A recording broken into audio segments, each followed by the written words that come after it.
So with the 3Ds being deflection, drainage, drying, we've covered off deflection. Now I want to look at the next D, which is originally just drainage, but as we've learned more about different wall enclosure systems, we've expanded it to include drainage, exclusion, and storage as the techniques that we can apply, distinct techniques, to achieve good rainwater penetration management in our enclosures. So we're going to look at them next.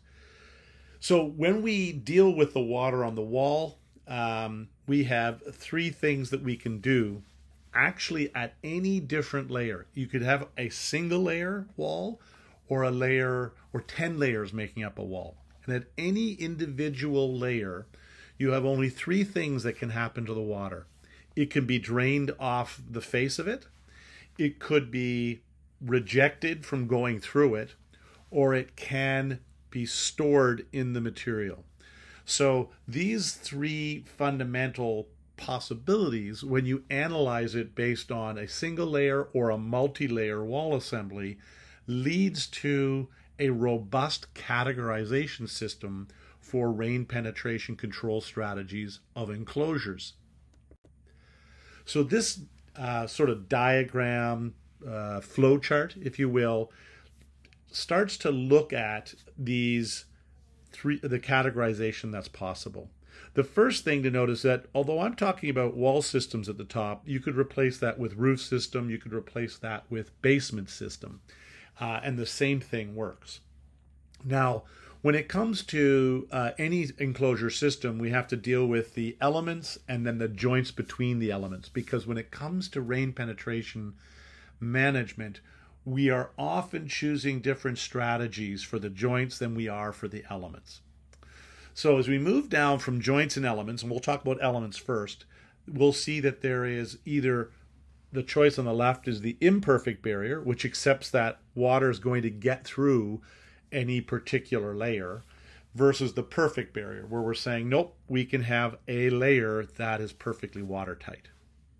Now, as we move down the next level, this is where we talk about the practical distinguishing labels for most of the enclosure systems that we apply in all kinds of buildings, past and present. So the oldest one is on the left, is the mass wall system. And the newest one is on the right. That's the perfect barrier system. And then we'll look at the drain system, which is sort of the one that has taken on the most common application. We can use it on the most common wall systems that we use and the roof systems to a certain extent. So we're going to focus a little bit more on that later on. But first, let's just take a look at these three systems categorizations. So here are some examples that I'm going to go into in some more detail. The oldest system being the storage or mass-based systems, or some people call them reservoir systems. The way they work is that water on the surface is not expected to be completely blocked. It will be instead absorbed and stored safely in the materials that make up the assembly, and subsequently the moisture that's in these materials will dry out, provided the amount of rain that hits the wall is balanced with the amount of drying that occurs eventually, could be weeks or months later, so that the inside never gets wet, the inside of the enclosure. That's considered success. And so a designer has a number of choices. You can use materials that are not very absorbent, and therefore they don't let a lot of water in, but they still are letting some water in. And an example of that might be precast concrete. Although actually precast concrete today is so low absorption that we tend to think of it more like a waterproof layer, and we'll put it into category 2. But masonry, concrete, etc. absorb water. And we can make the layer less absorbent, or we can make it thicker. So when you build a wall out of adobe, which is sort of sun-dried clay sand mixtures, they are actually able to absorb a lot of water. They wick a lot of water, but we make the walls thick, often like, half a meter thick. And as a consequence, in dry climates, no problem. The amount of water that gets absorbed is easily stored until the sun dries it out again. So that's the balance, and it takes a lot of material in most systems to make this work. Option number 2, which was sort of developed more recently, some would argue that we only started doing this post-Second World War, but there are earlier examples.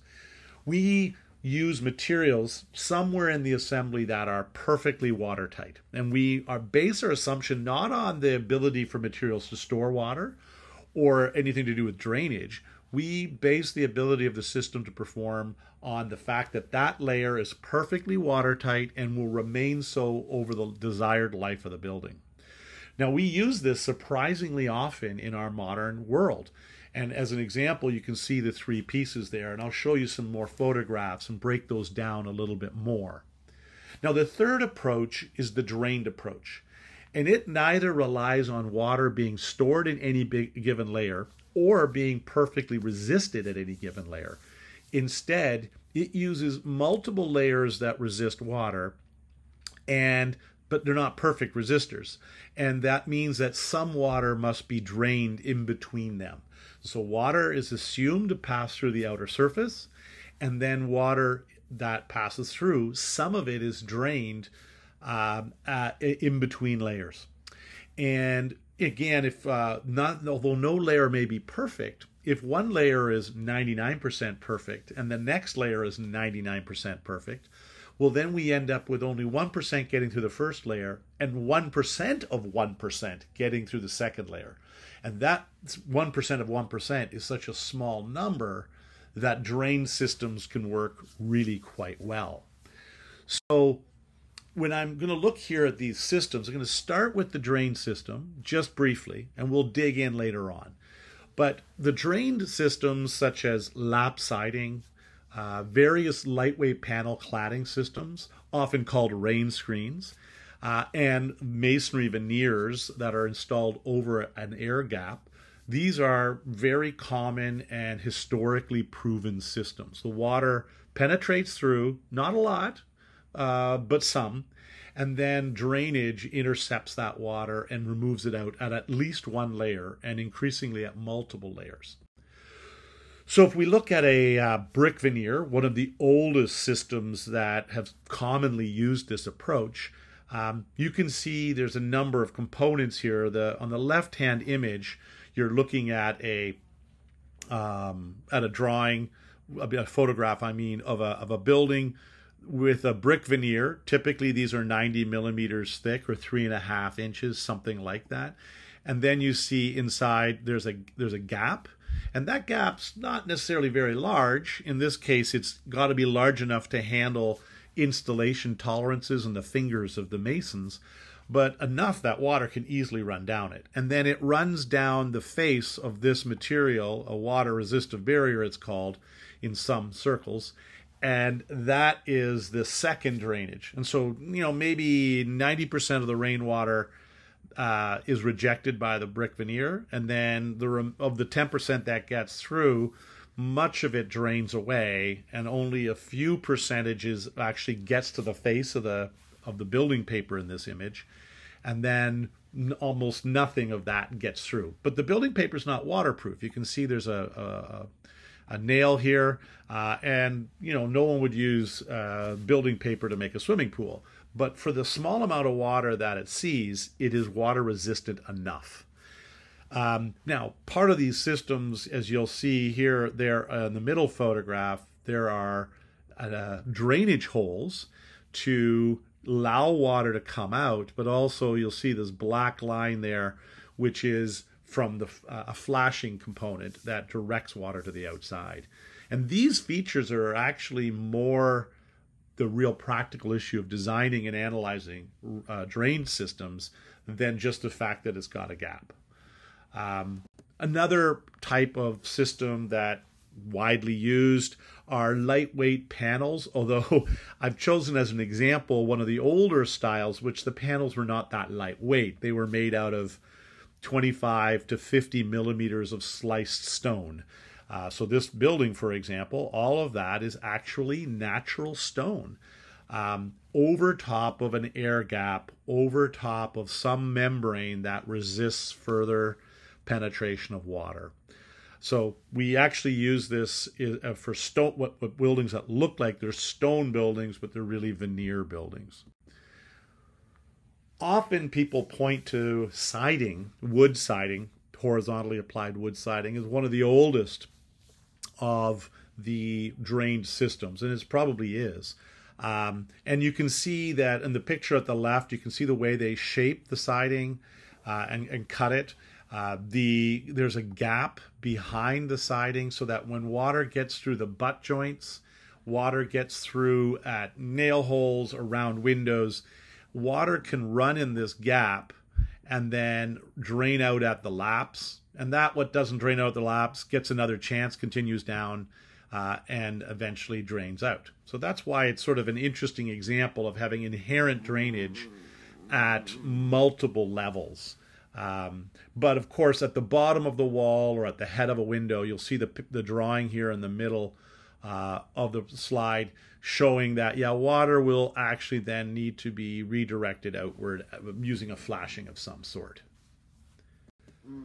So as I hinted, and as we're going to drill more detailed later on, drained walls have 5 parts, and that is a cladding that is leaky, a drainage plane or water resistive type layer, at least one drainage space. Usually there are several gaps. In this design, you see there's a gap here and a gap here. But to be more accurate, water doesn't drain in gaps that are large. It drains on the 2 surfaces. So if your gap is more than about 3 to 6 millimeters, you should expect water to drain on the back side of the cladding and the front side of the insulation. This gap between the insulation and the WRB is often only a millimeter or so, maybe less. And so absolutely water will drain within that space. Then we have flashing, and these items number 4 and 5 are something that show up at penetrations through a drained system. But they become critical, and they're actually very practically important to get successful performance. So the water running down will run into this waterproof flashing and build up a pressure, and you want that to be directed outward through holes in the cladding deliberately formed to let water out. Those drainage openings are called weep holes. So when I list these 5 requirements in words, it's like we need a leaky cladding, and those claddings could be brick, stucco, vinyl siding, wood siding, board and batten, fiber cement, open joint, stone veneers. All kinds of systems are either highly leaky or the joints between their components are highly leaky. The second most important thing is that we have a drainage plane along which water can run and not be absorbed. And that's in American code language called the water resistive barrier, and in Canadian sheathing membrane, or more generally we call it a water control layer. The drainage gap, as I mentioned, can be quite small. But we should have at least one, and it needs to be continuous. And flashing is a waterproof component that takes water that's running vertically and deviates at least somewhat, if not completely horizontally. And then we need to have weep holes to let the water out. And those should be, of course, above grade, should be obvious, but often needs reminding. So here's the other type. The oldest type are storage or mass walls.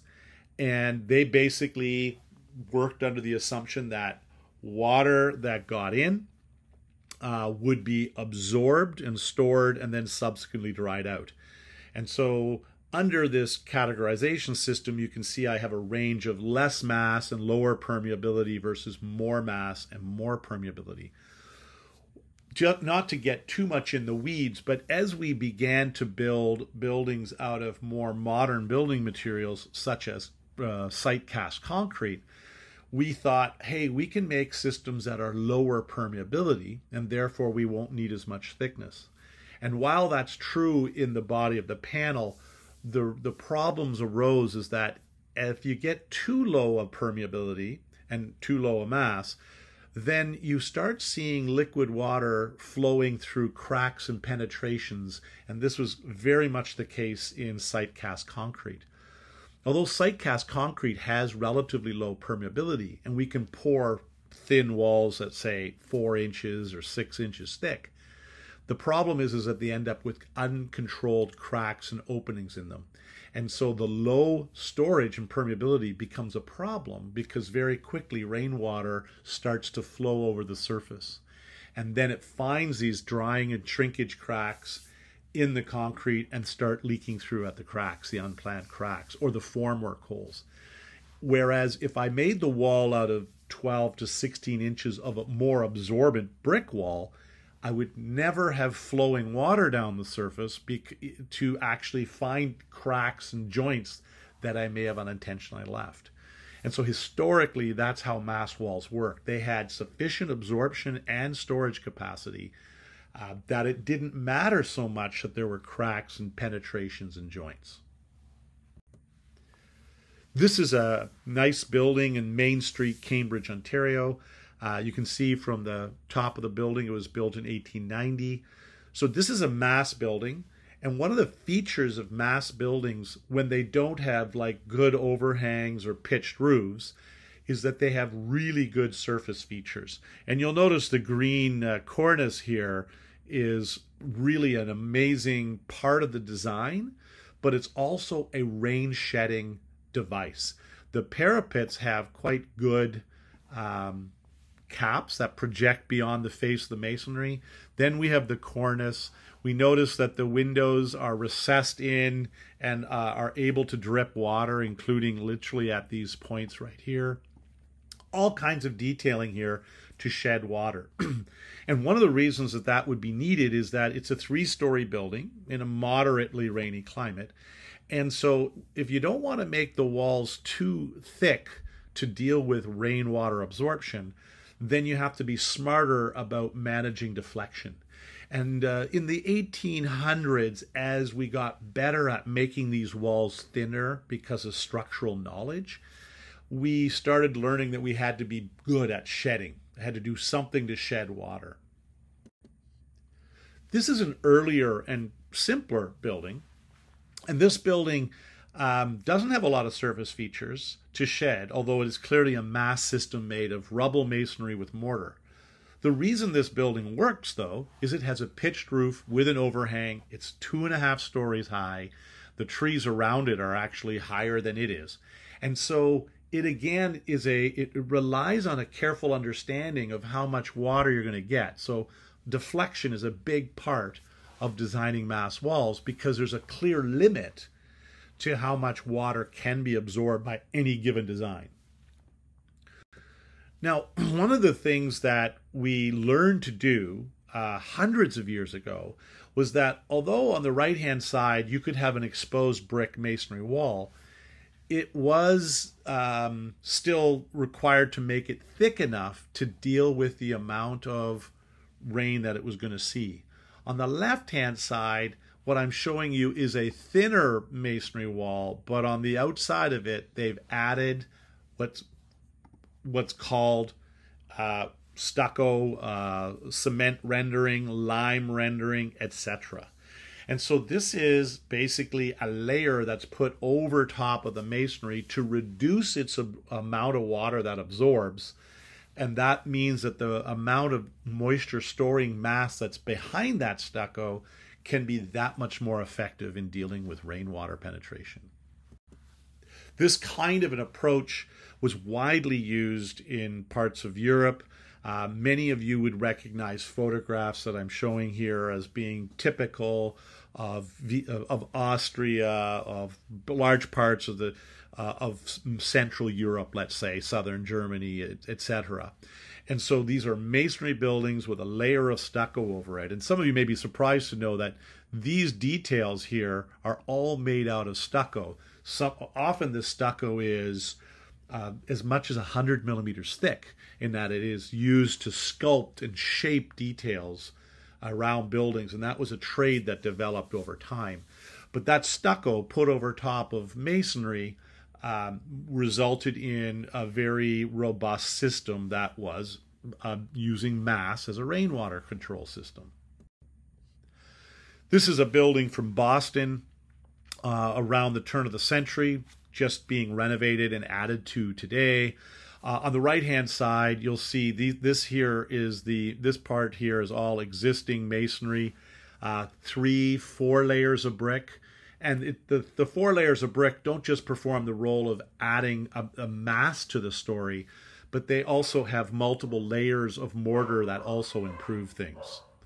So on the left-hand side, interestingly, you'll see that they have an addition being built, and that addition, you might notice that you can see some of the flashing lines here because that's being done as a veneer. A single layer of 90 millimeters of clay masonry being used to manage rainwater, as opposed to the much more expensive and heavy solid masonry on the right. They have used the same detailing as they turn the corner, although they are using flashing. And as we turn the corner again, now they are dispensing with all of this white stone detailing. Not all of it, but much of it. And so again, they're driven to simpler facades because they don't need the additional control that's provided by the surface features. Now, I don't want to just say that we don't build mass walls anymore. We do still build mass walls, and that's particularly in drier climates or in places where the solid masonry provides benefits. And one of those benefits would be, say, hurricane resistance. So in places where we have hurricanes like Florida or the Gulf Coast in general, you will see that they will more often build solid masonry because it's effective at dealing with hurricane-borne debris. This is actually here in the middle is actually a store that's being built in the central U.S. states. Now, we will then move insulation to the inside and add a finish, but the mass approach is what's used to control rain here in this system. Not seen as best practice by most people, but it is used, and it is used if you manage the amount of rain exposure and so on. It can be quite a successful approach. It just takes a bit more effort to make it work. So this is a great Christine Williamson's website. She has a great building science website and Instagram, etc. And just talking about her practice in Texas, where sometimes they use mass walls as a rain approach. And they're just showing some of the photographs of how they then put a little bit of insulation on the inside, etc. Is this a high-performance system? No. But can it be functional? Can it work? Certainly it can, especially if you start adding things like what she calls an optional fluid membrane, which dramatically reduces the amount of water that gets into that block wall. But just remember again, this is the oldest system. It still can work. And the drainage system, which we talk a lot about, is by far not the only system. In fact, another thing really to consider here is the perfect barrier system. Many buildings have large percentages of their enclosure walls covered with perfect barriers in the form of glazing units. Those glass systems work not by storing rainwater and not by draining it, but by excluding rainwater at the exact outside face. And this is called a face-sealed system because it's a barrier at the face. There are other systems where the barrier might be further hidden in, but I'm not going to talk about them right now. So the steel-clad foam panels becoming more popular today. Insulated metal panels are called. Also a perfect barrier system. Architectural precast. Unlike site cast concrete, you can manage shrinkage cracks and you know where the joints are, which are the joints between panels. So it becomes quite feasible to design architectural precast as like a glass system or a metal system, factory-built quality control. One of the key things to keep in mind here, though, this is really where the idea between joint and element comes to the fore.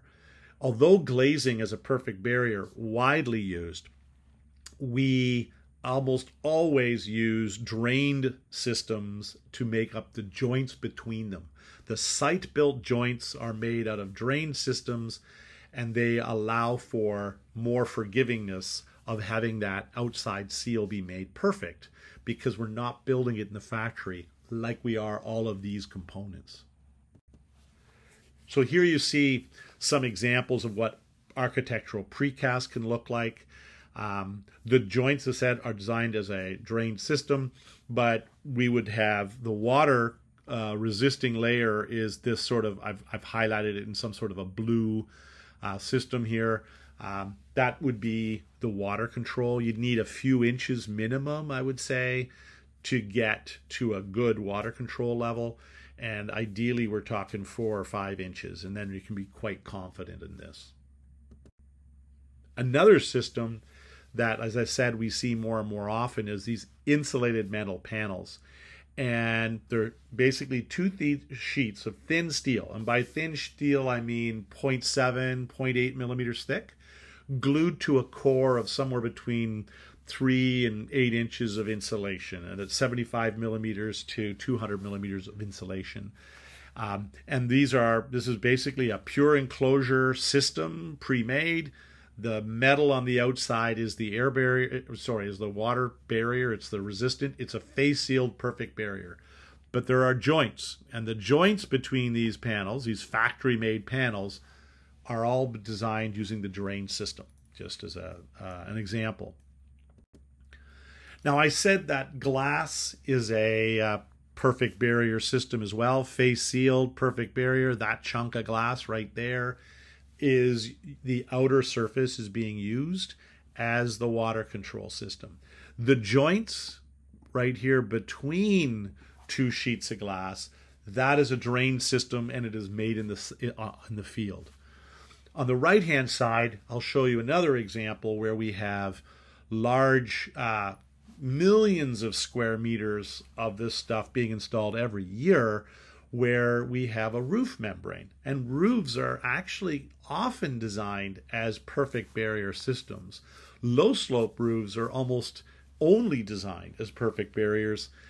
Only pitched roofs offer the potential for other alternatives, such as mass, as in a thatched roof, or drained, as in some types of pitched roofs. So I talked a word about water control layers, but really water control layer is something that we see in the perfect wall partie. We draw that as a line. Now, for drain systems, it's that drainage plane, sheathing membrane, WRB, in conjunction with a gap, becomes the water control layer of that system. That's the functional layer that does the rainwater penetration management.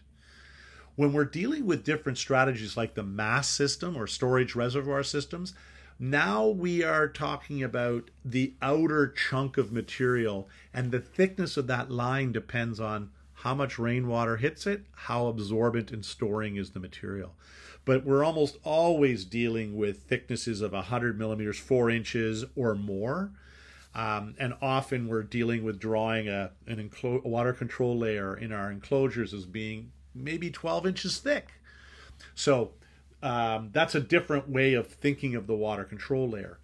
When it comes to the perfect barrier, we're also usually drawing a relatively thin line, because most of the perfect barriers, asphalt membranes, rubber membranes, sheets of steel, sheets of glass, are relatively thin. But you'll see already at the sheet of glass, we're starting to move from the thickness of a few millimeters to maybe 5, 6, 8, 9 millimeters. And when we start moving towards architectural precast, now we're dealing with something that's probably 80, 90 millimeters or more to make it reliably a perfect barrier. So that is sort of a little bit more sort of diving into the water control layer as it assigns these 3 strategies, which you may find useful in terms of understanding how various systems work in the past.